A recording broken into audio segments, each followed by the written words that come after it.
განათლების საშუალება იქ არ ქონდა, ხო, არჩილოში ბავშვებს? განათლების საშუალება როგორ იყო, იცი, 4 კლასიანი სკოლა იყო. ყველა სოფელში იყო. ესე იგი, ეგ რომელ წლებში? 40-იანი წლებისთვის ბოლოსკენ თითქმის ყველა სოფელში. აი არჭილო რო არჭილოა რა, იქაც ყველაზე ბოლო სოფელი, იქაც იყო სკოლა. ბავშვები დადიოდნენ სკოლაში, აი იმით ხელით იმებით შემოიტანეს ის მერხები. რაღაც ცხენებზე, იმებზე, მაშინ ხო გზა არ იყო, დაკიდებული წარმოიდგინე შენი მაშინ ბარისახოში რო დაკიდება მერხებს, ამ ცხენთან ძველებური მერხები რო იყო, ხო იცი? აღარ მაქვს მაგის ის ვინ არის? რუსი იმის კი არის, აქვე მაგასა. გამომგონებელი ის თუ კონსტრუქტორი სხვა. ხო, დამოვიწყდა იმის გვარი. აი მერხები იყო ყველა სოფელში, მაგრამ ეხლა ზოგან იყო კონტინგენტი, ზოგან არ იყო. არჭილოში სკოლა ვინც დაამთავრა, უკვე ჩემი წინა თაობა, მე აღარ იყო ბავშვები. მე უკვე სკოლამდელი ვიყავი, ერთი და უკვე სკოლა აღარ იყო, ის მასწავლებელი წამოვიდა. მე იმაში დავიწყე ერთი წელი ვიარე იმაში, ანდაქში. იქ იყო სკოლა.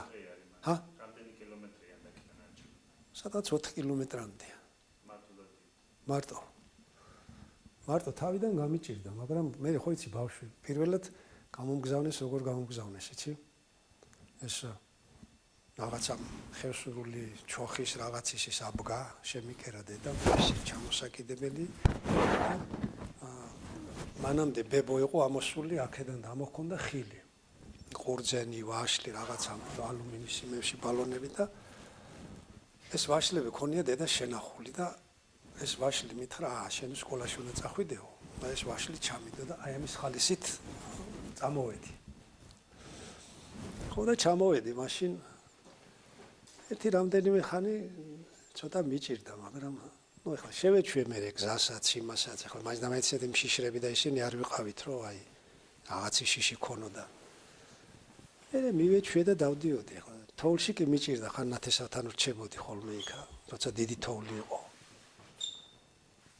აი და ერთი წელია უნდა, ერთი წლის მერე მამამ მიფიქრა, რომ აქ უკვე ძალიან რთული იქნებოდა ჩვენი ისა და წამომიყვანა აქ დედულებთან, პაპა-ბებოთან, დედის მშობლებთან. 5 კლასი აქ დავამთავრე და მე გადავედი ისევ ბარისახოში, სკოლა-ინტერნატში. ვიფიქრე, რომ იქ ოჯახთან ახლო ვიქნებოდი, ხანდახან არ დადეგებზე მაინც გადავიდოდი. თუ არა აქედან აგვისტოს 25-ში რო ჩამოვიდოდი, ივნისის ნახევრამდე ჩემთვის არავინ იცდიდა. მშობლებს ვერ ნახულობდი, დაწმებს ვერ ნახულობდი, როგორია მოწყვეტილი. ალა ამას მე-4 მე-5 კლასელი, მე-3 მე-2. მე რო გადავედი, მე ახლა დანარჩენები სასკოლო ასაკისები და ასე ყველა საქმე არ შემოგვიყვანდნენ რა. მე მოიფიქრეს, რომ სახლი იყიდა და გადმოვიდნენ, გადასახლდნენ თიანეთში. სკოლა ყველა სოფელში იყო ახლა ის რო. ანდაქში არჭილოში სკოლა ვიღაცასთან იყო სახში? ანდაქში არჭილოში სკოლა იყო ჩვენს აი პაპაჩემის მშობლების სახლში. პაპაჩემს ცალკე აუშენებია შვილები რო დააოჯახა, მე ააშენა ცალკე. 2 სართულიანი კოშკი იყო, კოშკის ტიპის სახლი იყო. მე ისინი რო გარდაიცვალნენ, ის სახლი ისე დარჩა. თავისუფალი ახლა დატვირთვა იმდენი არ ქონდა, ხანდახან ვიყენებდით სტუმარი, ვინმე თუ მოვიდო და იქ ვაძინებდით. ცოტა ბევრი სტუმრიანობა, დიდი სტუმრიანობა როცა ქონდა. მაგრამ მე ეს მასწავლებელი ამოვიდა, ჩვენი გვარის კაცი იყო, სამამულო ომის მონაწილე, სამუკას ზვიადავრი დამთავრებული ქონდა, მაგას პუშკინის პედაგოგიური ინსტიტუტის დაწყებითი ფაკულტეტი ქონდა დამთავრებული, დაწყებითი პუშკინში.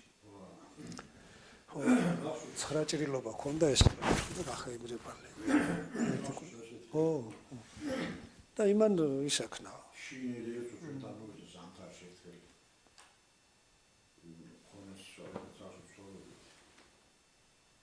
წყალი კრუშკით ფეჭედა და უდნო შეათვოდა ისე დალია.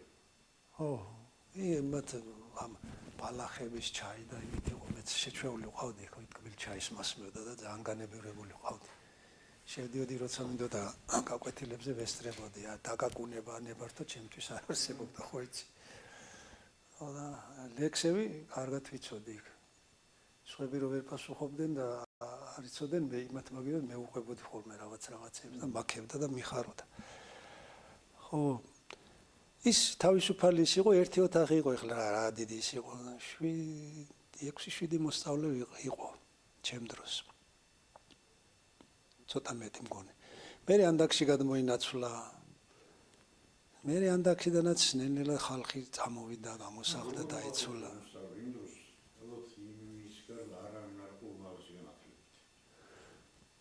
ხო, რა ვიცი, ზოგი ისენი იყვნენ, ზოგი სტუდენტებიც იყვნენ. აი ალუდა მაგალითად მგონი სტუდენტი იყო იქ, რომ ჯერ არ ქონდა დამთავრებული.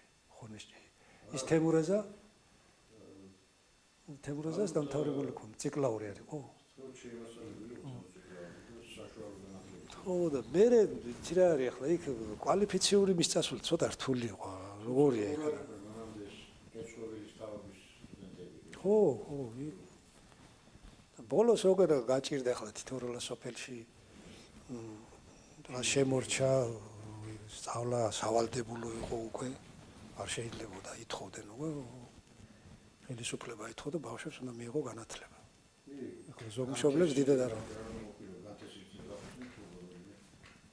ხო და მე ბოლოს რო უკვე გაჭირდა პედაგოგები კადრები უკვე შეიძლება საშუალო დამთავრებულსაც წერა კითხვის დონეზე მაინც ბავშვი დაწყებითის დონეზე მოემზადებინა მეტი გზა აღარ იყო. ბოლოს სულ მოიშალა სოფელიც სკოლაც და 80-იანების დასაწყისისთვის ისეთი სახემიოა მიგრაციამ უკვე აღარ შეიძლება და შეჩერება. რა მანამდე არა. ოჯახებში არაფერი ტრადიციასია. არა, იცი, აბა თვითონ ხალხი ვის უნდა ესწავლებინა. წერა-კითხვის უცოდინარი ხალხი ვარ. დედამ წერა-კითხვა არ იცოდა. მით უმეტეს რომ იმ დროს უკვე სკოლები იყო და ერთი ცხარი მიცო, მამა ჩემო, მასწავლებელსო. ოღონ თავი დამანებე ეს ბავშვი აქ სახლში მჭირდება, ესე რა. და მთელი ცხოვრება იმას ნანობდა რომ იმდენი მაინც მესწავლა წერა-კითხვა, წერილის დაწერა ვიცოდეო. მე მქონდა იქ მუცოში სკოლა. იქ იარა ერთი კვირა, მაგრამ საქმე მრჩებაო მითხრა გასაკეთებელიო და მე ვთხარი გასწავლი, მე დაზე აი პირველ კლასელებთან დაჭიკი გასწავლი და აბა სად ქონდა იმდენ დრო დედა ჩემს რომ იქ მერხზე მჯდარი იყო და გაკვეთილები მოესმინა ყოველდღე. არ იყო აბსოლუტურად. რა ეფემ სასკოლა თол ხამაგათა ხელის მოწერა იცოდა შეედა წერდა ხოლმე. რა, იცი ახლა თითოეულა შეიძლება მოყვარული. სკოლა ხახაბუში სკოლაში ნავალი იყო. ზამბილი ლექსები იცოდა. სწავლა ხომათო ის არ არის რა ქვია. წერა-კითხვა ცალკე, მაგრამ აი მაგალითად აი დიდები რას ესწავლებდნენ ხოლმე თავიანთ შვილებს. ყველაფერს აი რაც ცხოვრებისეული საჭირო იყო. მე ახლა რო უყურებდი აი ყველაფერი შემიძლია ნებისმიერი სამეურნეო იარაღი. აი ყველაფერი ახლა რომ ერთ მოგი გვაშოროს ისეთი დრო ჩამოვარდეს რომ სადღაც ის ძველებური იმით მოგვიწიოს რა აი ცხოვრება. მე ხო თავისუფლად შემიძლია ყველაფერი აი მარტივი იარაღებით ყოველგვარი ტექნიკის გარეშე ავაწყო და წარმართო ის სამეურნეო საქმიანობა. ეს გუთანი იქნება, მარხილი იქნება, ფარცხი იქნება, უღელი იქნება, ნათესვა იქნება, აგროტექნიკა, წისქვილის გამართვა, ლუდი, ამის მასალა, ყველაფერი, ეს ყველაფერი, იმიტომ უყურებდი მე უყურებდი. ბავშვებიც უყურებდნენ, ხო, მაშინ. შენ ცოტა ის იყავ, მეტი ის ქონდა. მეტი კონტაქტი ქონდა მთასთან და მე 9 წლისა წამოვიდა და რაც რამე ვიცი მსმენია და გამიგია და გიყვებით ძირითადი მაშინდელია. ასევე გოგონები. ყველაფერს სწავლობენ 12 წლის გოგონას უკვე შეეძლო, ქსოვაც შეეძლო, ჩეჩვაც შეეძლო, დართვაც შეეძლო, დაძახას ეწეოდა, დაფისგრეხა. ყველაფერს სწავლობდნენ ისინი. ძროხის წველვაზე და რძის გადამუშავებაზე აღარაფერია, აღარ ლაპარაკი. აი ის აინტერესებდა უკვე სხვანაირად არ შეიძლებოდა. აი ყოველდღე როცა ამას უყურებ, ეს გიხდება ამასთან, ძალაუნებურად გიწევს. ყველა იყო დასაქმებული. აი პატარებიდან, სულ პატარები ახსოვს ახლა მე ბავშვებს იმაშვრებოდი.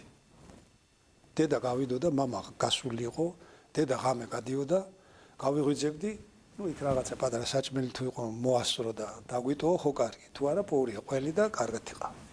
ეს ბავშვები როდის გაიღვიძებდნენ? ღამე მიდიოდა ღამიანად, გვიან ისე დროს მოდიოდა, რომ ძლივს ძროხების მოწველას ასწრებდა და უკვე ღამდებოდა. იქ მე შინაური საქმე, ბავშვების დაპურწლა რაღაცა. ხო, რძის დაბინავება, აი დედას ხანდახან კვირა გავიდოდა, რომ ვერ ვნახავდი. ვერ ხდებოდი. აღარ ჩებოდა. დატვირთული, აი რას უძლებდნენ ეს ქალები. იყო აი შოვა, თელოჯას ქალი რაც მინდა რა, ქმარშვილის. თავიდან ფეხებამდე. ყველას, აი მთელი ოჯახი როგორ გინდა შემოსვა. იმდენი ძაღლი. აი მარტო უხეშად რო ისაქნა.